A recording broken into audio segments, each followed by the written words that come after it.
बिस्मिल्लाह, शुरू अल्लाह के नाम से ही। आज का दिन एक नई शुरुआत है। सबसे पहले अपनी जिंदगी के लिए अल्लाह का शुक्र करो। आंखें बंद करो, गहरी सांस लो और अपने दिल को हल्का करो। अब अपने हाथ उठाकर एक छोटी सी दुआ मांगो। या अल्लाह, मेरा आज का दिन बरकत, सुकून और रहमत से भर दे। अब अपने दिल से 3 पॉजिटिव इंटेंशंस बनाओ। आज मैं गुस्सा कम करूंगी। आज मैं सिर्फ पॉजिटिव सोचूंगी। और आज मैं अपना एक छोटा सा गोल जरूर कंप्लीट करूंगी। ठंडा पानी अपने चेहरे पर मारो और महसूस करो कि तुम्हारी सारी नेगेटिव एनर्जी धुल रही है। फिर एक छोटी सी इस्लामिक लाइन, एक आयत या एक दुआ जरूर पारो, क्योंकि छोटी सी बात भी पूरा दिन रोशन कर देती है।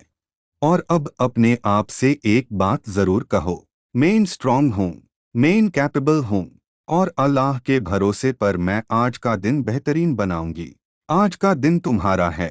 मुस्कुराहट के साथ शुरुआत करो और देखना आज का दिन तुम्हारे लिए आसानी बन जाएगा।